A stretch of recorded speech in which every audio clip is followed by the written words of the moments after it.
Hello बच्चों, चलिए प्रश्न को देखते हैं। प्रश्न है त्रिज्या 3.5 सेंटीमीटर तथा 7 सेंटीमीटर वाले दो सेकेंद्रीय वृत्तों का क्षेत्रफल ज्ञात कीजिए। 7 सेंटीमीटर त्रिज्या वाले वृत्त के बाहर एक ऐसा तीसरा सेकेंद्रीय वृत्त इस प्रकार खींचा गया है कि इसका क्षेत्रफल शेष दोनों वृत्तों के क्षेत्रफलों के बराबर है।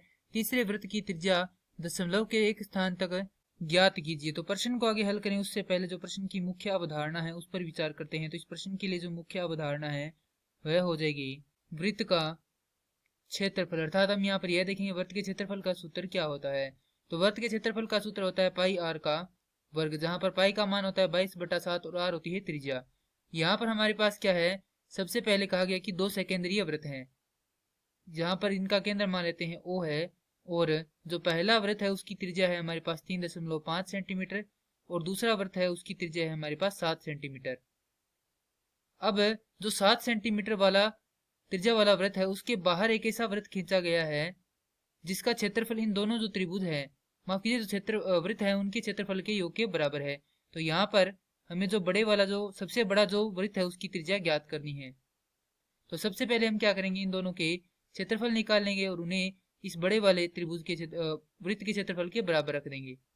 तो यहाँ पर लिखेंगे वृत्त ए का क्षेत्रफल योग वृत्त बी का क्षेत्रफल बराबर है वृत्त सी का क्षेत्रफल। तो यहाँ पर मान लेते हैं ये ए वृत्त है, ये बी है और ये, तो ए वृत्त का जो क्षेत्रफल है उसकी त्रिज्या है हमारे पास पाई गुणा में आर। आर का मान है 3.5 गुणा में 3.5, क्योंकि इसका क्या है वर्ग है, योग पाई गुणा में जो वृत्त बी है उसकी त्रिज्या है हमारे पास 7 सेंटीमीटर, तो 7 गुणा में 7 अर्थात 7 का वर्ग बराबर वृत्त सी का क्षेत्रफल पाई आर का वर्ग। तो यहाँ पर पाई सभी में बेनिष्ठ है तो पाई से पाई क्या हो जाएंगे, कट जाएंगे।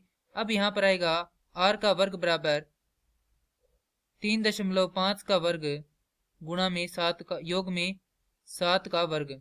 तो यहाँ से आर का वर्ग बराबर हो जाएगा 12.25 योग 49।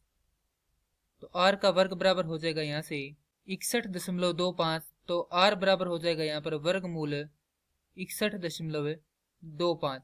हल करेंगे तो हमारे पास आर का मान आएगा 7.8 सेंटीमीटर और यही हमारे प्रश्न का उत्तर है। मैं आशा करता हूँ कि यह प्रश्न आपको समझ में आया होगा। धन्यवाद।